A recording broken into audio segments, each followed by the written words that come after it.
Yo, what's poppin'? We got another Plunder Labyrinth game here for you guys. And we're playing against Punk, and they're gonna open cross out double called by. So just wanted to show off the grind game here. So they're gonna use cross out here on our maxi. They're gonna pitch one of the called bys. So I'm thinking, oh, it's totally safe to go Kuklok and a Chandraglier, and we just get called by it anyways. So I'm going to hold the Chandraglier here for later, so we can pitch Whitebeard. Just gonna go do a bunch of punk combo stuff here.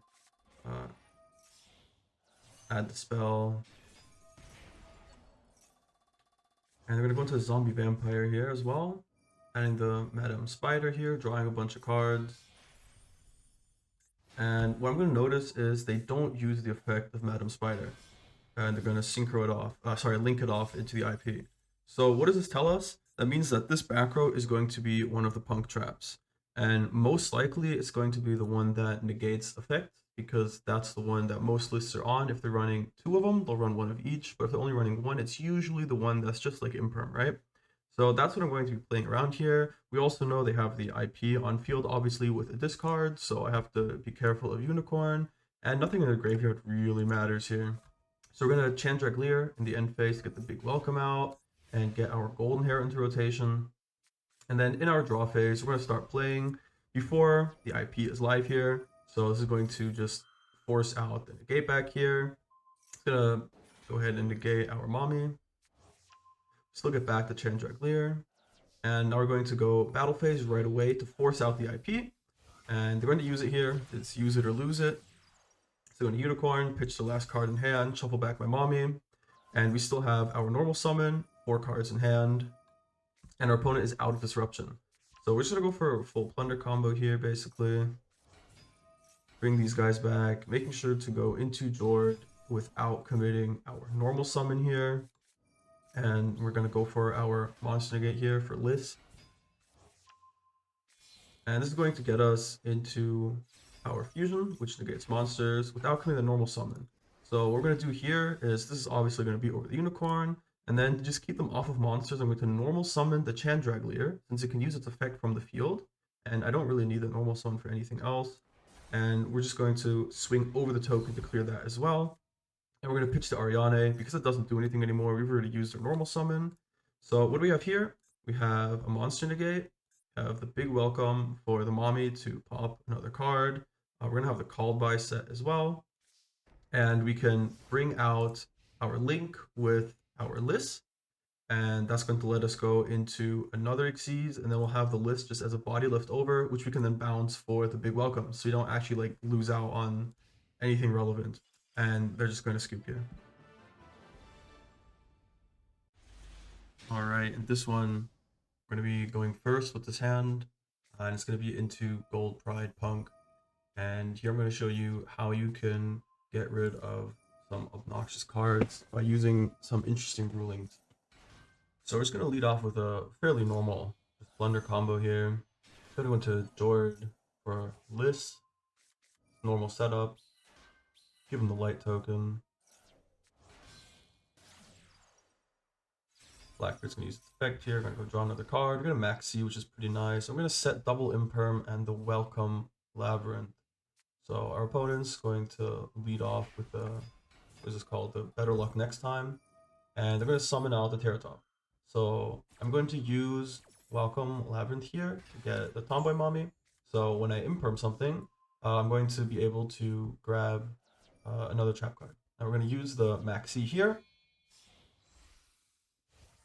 because we know they have the Takatomborg. It's going to be an inherent special summon.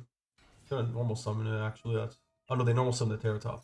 Right, so they go into carry here. So we're going to negate that, of course. And we're going to go search for a D barrier here. They do use all 3 extra deck types, but I mean, so do I, right? But this is still really strong to get rid of a bunch of stuff that they have. And I'm going to keep doing some stuff. I'm contemplating maybe draw would help me here, but I think I'd rather just draw cards. I'm probably fine. And then here they decide to draw. So I'm pretty fine with this. Just rips another card from the hand, I guess. Unfortunately, I am not able to draw into a Kuklok, which will just make the barrier alive right here. But we're still pretty fine. We have another captain out. We don't have anything in hand to discard though. And our opponents are going to summon a ton of stuff here. And they're going to synchro right into Pep. Now, Psychic and Punisher is unaffected by your opponent's activated effect. So we're going to be abusing this word activated right here in order to still snatch the win away. So normally we wouldn't be able to out this. It's going to keep gaining a bunch of attack at the start of each battle phase. He's going to be able to just banish a ton of my stuff, which is really obnoxious as well. And it's going to be unaffected by activated effects. So something like an imperm wouldn't work on it. If we get the mommy out to pop it, that wouldn't work. We can't use any of my ships to interact with it. However, Dimensional Barrier says for the rest of this turn, neither player can special summon monsters of the declared type and also negate the effects of all monsters of that type while they are on the field. So this is actually a continuous effect, similar to Skill Drain. So since it's not activated, even though we activate the card, the effect it applies is a continuous lingering effect and not an activated effect. So because of this ruling, the Psychic and Punisher will still be negated, and that's how we're going to get rid of it. So before we get banished here, we're going to go get out our Blackbeard again. And then they're going to go gain a bunch of attack points and run over the mommy here. Not really sure why he attacked this thing. I guess because he wanted less life points as insulation. Probably fine. And we're going to go tag out into the brand. I'm pretty sure we know this is the start your engines trap. I think they searched for it at some point of the combo here. Let me go check up here. And even if they didn't, it's good to play around it because they are, yeah, we didn't see it, but they are on Gold Pride. So we should probably be playing around it if we can. So we're going to use the field spell to pitch the droll, which doesn't matter in this game state, and grab a plunder name. That's going to let us get rid of their unknown back row here. And as you can see, it is to start your engines. If this was one of the punk cards that would negate or pop, this would also force it out. So now they're out of disruption and we actually get to play the game here. So it's a good thing we went for this first. It's a smart play to try to get rid of all unknown variables as soon as possible. Since if I did summon something, he would be able to pop it, get out another Gold Pride guy, do some synchro or fusing. Alright, we get a random drawn to the coup clock, which is interesting. And we're just going to set up here for next turn. We have the lab. And we're just going to get rid of coup clock here. And we're going to synchro into Jord again. Now, our opponent isn't on any dark monsters here. There's a bunch of winds, of fire, some lights. So this is actually kind of awkward. But we're going to be using the Infinite Impermanence, even though it doesn't have any effect, because we want the additional effect of the Lab here. And that's going to bring back our Whitebeard, because another nice part of synergy here between these two decks is you get to special summon a Fiend monster, and all the Plunders are Fiends. So we're going to grab that back here. We'll just go for a bunch of recursion. Now we're going to give him the Dark token. And we're going to go into our Blackbeard here. Now we're going to set the call by. Be over the Light token, because it's an attack position for some reason. Now he's very low on life points, and we're going to instantly flip the D barrier before he does anything. He can't use the effect because he needs to pay 1,000 life points anyways, but we're just going to go ahead and use this, and then we're going to use the brand right away to just clear the better luck next time. We will also be negated since we're calling synchro, so we have to chain link to the brand so it resolves before the effect of dimensional barrier is applied. I'm going to go grab another plunder so we have another negate live. And now, since this is negated, we can actually get rid of it. So we're going to summon out the Mork here, get out the Ariana, and now we actually have to use Mork to banish this because it's no longer unaffected because it has been negated by our continuous effect. So now it is affected by my activated effects to get rid of it, and our opponent, seeing how he's on one card, it's just going to surrender. Alrighty, for this last replay, we're going to be playing into Salamangreat. We got a pretty nice hand here. We're going to have to chain the Lady Labrynth here, or I guess after the Whitebeard, but it will be locking us into summoning only plunders once this resolves. So we're just going to get the lady out before we get locked.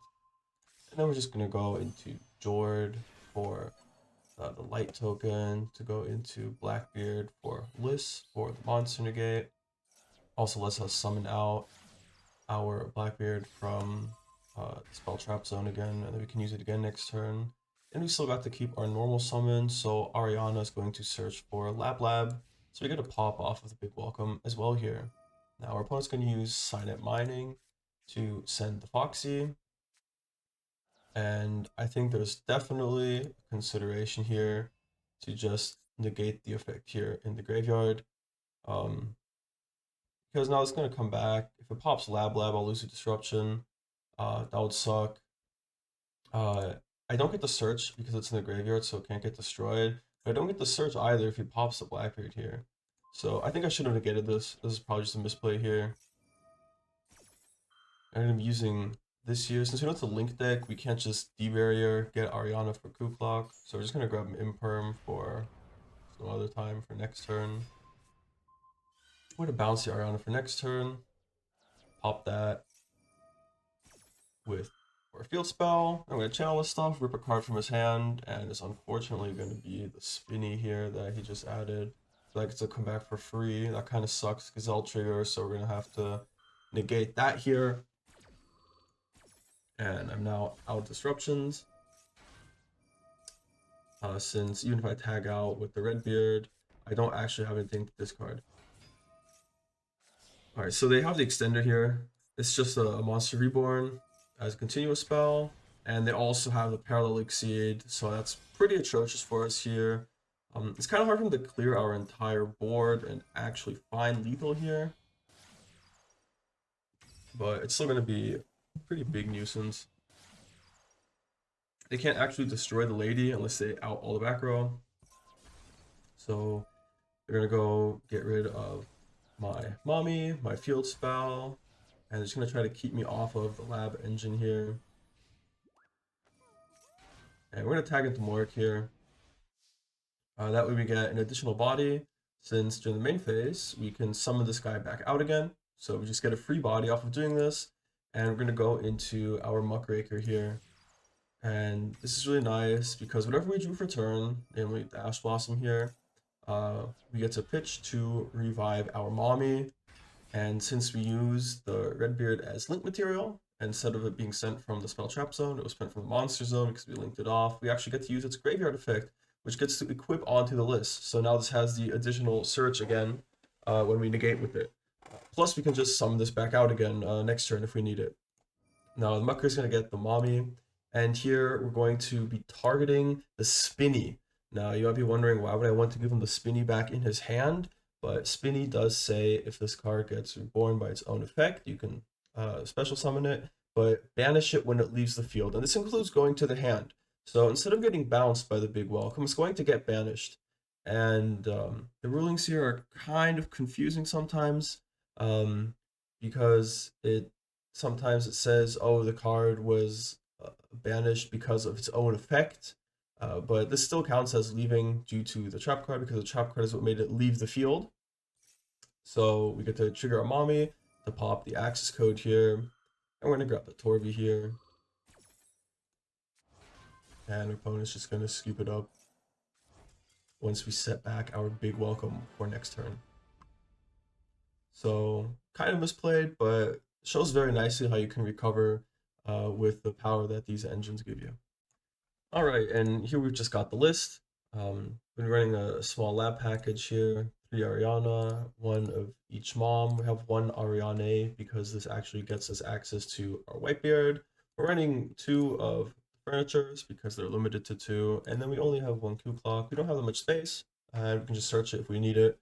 And I don't think running 3 Coup Clock is that good anymore with the furniture limits here, since you're not as likely to open what you need anymore to be able to play on turn 0. We also have a field spell just for the great utility. Also do note you can special summon back your plunders off of the non-labyrinth trap card effect, which is pretty nice.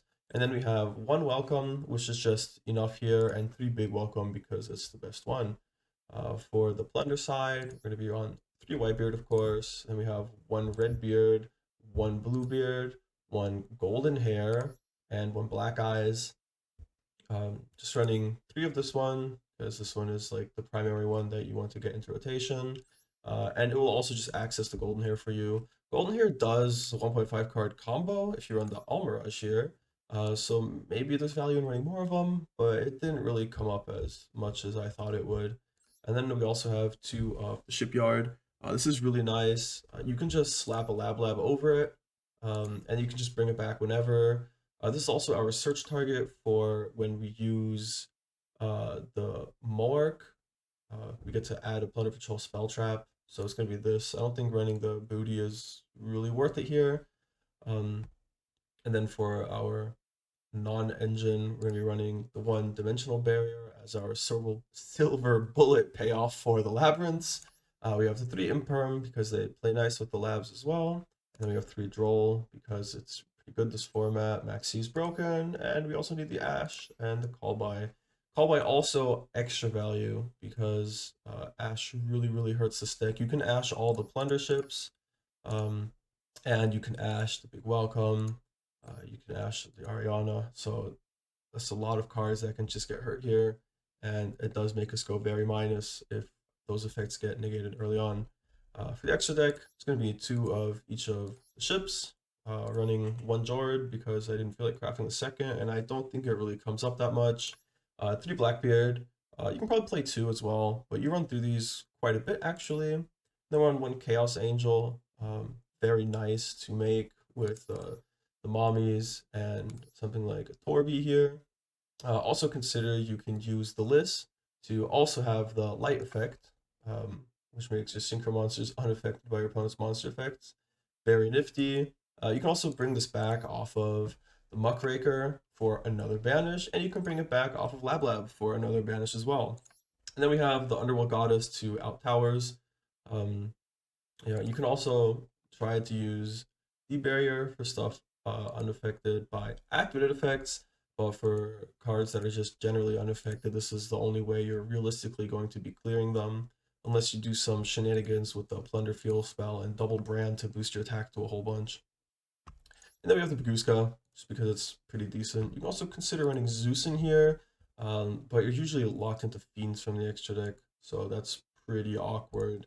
All in all, I think this deck is really fun. If you get going, it's really crazy, but you lose very hard to Ash, and in this format, it's kind of difficult to play into the aggro boards if you don't open enough hand traps. So against something like Super Heavies or Vanadium, you're not really playing the game if you're going second. And if you get like hit by Ash plus another hand trap, you are left on 1 card because you go minus for all your effects in order to go plus in the long run. So very fun. If you have the cards, I definitely recommend it. If you just want to have some fun at lower ranks, up to I think Plat 1 is where I plateaued with this deck. Also very enjoyable. All right. Uh, that's all for me. See ya.